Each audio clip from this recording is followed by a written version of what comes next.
Salut tout le monde. Alors aujourd'hui je vais vous parler de l'histoire vraie de The Exorcist, le film, donc l'Exorciste.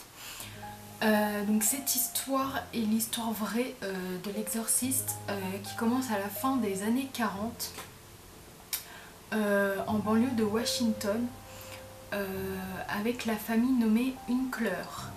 En fait, leur garçon de 13 ans qui s'appelait Ronald était en fait totalement découragé par la perte de sa bien-aimée tante Harriet, une spiritualiste qui lui avait appris beaucoup de choses, y compris comment utiliser une planche de Ouija. Au début de janvier 1949, peu après la mort de Harriet, Ronald commença à faire l'expérience de choses étranges. Il entendit des bruits et grattements provenant des sols et des murs de sa chambre. L'eau coulait inexplicablement des tuyaux et des murs. Le plus troublant, c'était que son matelas bougeait soudainement. Inquiète, la famille de Roland a demandé l'aide de tous les experts qu'elle connaissait. Les Winkler du coup consultèrent des médecins, des psychiatres et les ministres luthériens locaux, mais ils ne furent d'aucune aide. Le ministre a suggéré que la famille demande de l'aide à des jésuites. Donc le père Albert Hugues, le prêtre catholique local, a demandé à ses supérieurs la permission d'exécuter un exorcisme sur le garçon à la fin du mois de février 1949. Cependant, Hugues a arrêté le rite lorsque Ronald a rompu en fait un des morceaux de matelas en fait du coup qui était attaché et qu'il essayait en fait de se fouetter sur les épaules avec. Du coup, quelques jours plus tard, des rayures rouges apparurent sur le garçon. Une des graffures en fait qui se formait sur lui. Le mot s'inscrivait et c'était écrit Louis, qui indiquait à la mère de Ronald que la famille devait se rendre à Saint-Louis, où en fait les Winkler avaient des parents afin de trouver un moyen de sauver leur fils.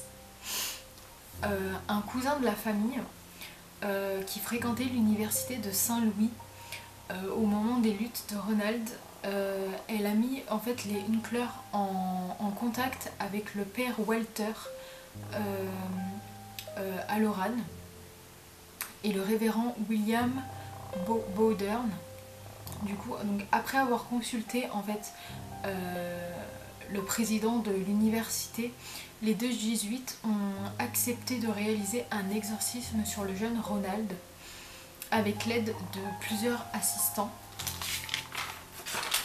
Donc les hommes se sont du coup rassemblés à la résidence de Roanoke Drive au début du mois de mars 1949. Les exorcistes ont été témoins de griffures sur le corps du garçon et du matelas qui se déplaçait violemment. Ce sont les mêmes types de choses en fait qui se sont passées dans le Maryland lorsqu'ils ont essayé de l'exorciser la première fois. Au milieu de ces événements étranges, Bowdern et Halloran ont, selon leur rapport, remarqué une tendance dans le comportement de Ronald. Il était calme et normal pendant toute la journée, mais la nuit, après s'être couché, il manifestait un comportement étrange, notamment des hurlements et des éclats de colère. Ronald entrerait aussi dans un état de transe et en fait il commencerait à faire des sons d'une voix gutturale.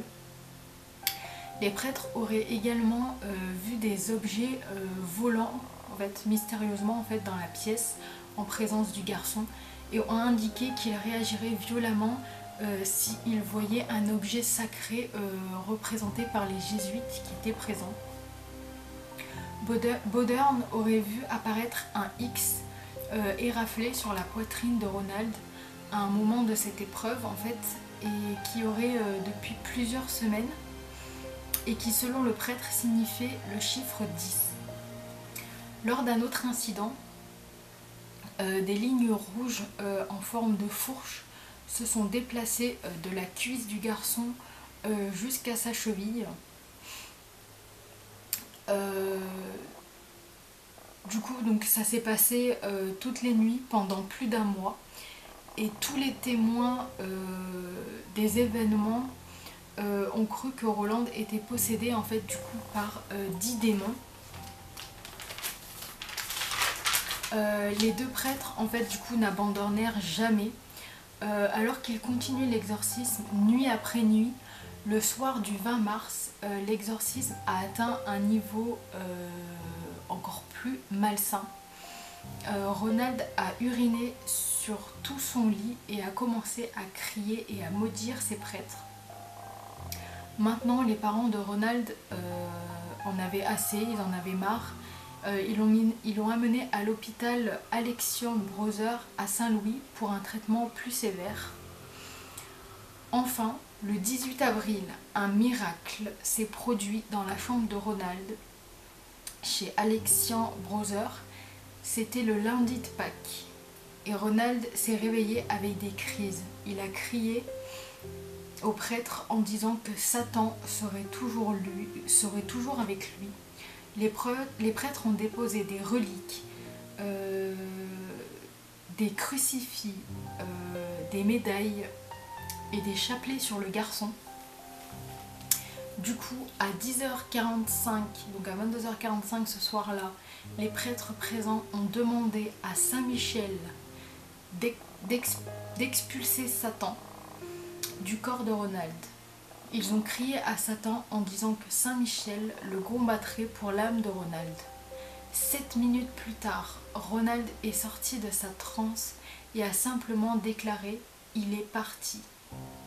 Le garçon a raconté comment il avait eu une vision selon laquelle Saint Michel avait vaincu Satan sur un grand champ de bataille. Il n'y a du coup plus eu en fait de documents en fait d'occurrences ou de comportements étranges après ça, et Ronald a continué à mener une vie totalement normale à partir de là. Personne n'aurait jamais entendu du coup parler de l'exorcisme de Rolando, donc le nom qu'ils lui ont donné, Rolando. Do parce que ça signifie, voilà, do en général en Amérique quand on dit do c'est inconnu en fait.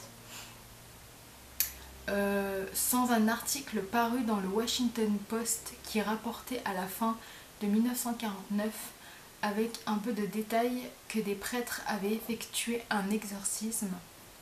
L'affaire n'a plus fait la une avant plus de 2 décennies. En 1971, du coup, un auteur du nom de William Peter Blatty a écrit le roman à succès The Exorcist, basé sur des journaux non officiels tenus par Bowden et Halloran. Le livre est resté sur la liste des best-sellers pendant du coup 54 semaines et a donné naissance au film à succès en 1973. À la suite de l'exorcisme, Roland et sa famille sont revenus vivre en fait sur la côte est. Et selon des sources, Ronald aurait trouvé une femme et aurait fondé une famille. Il a nommé son premier fils Michael après du coup que le saint aurait sauvé son âme. Si Roland était encore en vie aujourd'hui, il aurait au moins 80 ans. Voilà, c'est tout pour cette histoire aujourd'hui. Donc voilà, vous avez aujourd'hui droit à la vraie histoire du film The Exorcist qui est sorti en 1971. Du coup, une réelle histoire. Donc voilà, n'hésitez pas à me mettre en commentaire ce que vous en avez pensé. Si vous avez aimé la vidéo, mettez un j'aime. Abonnez-vous si ce n'est pas encore fait, comme je le dis à chaque fois. Partagez au maximum cette vidéo. Et moi je vous dis à la prochaine pour une autre histoire. Salut les amis!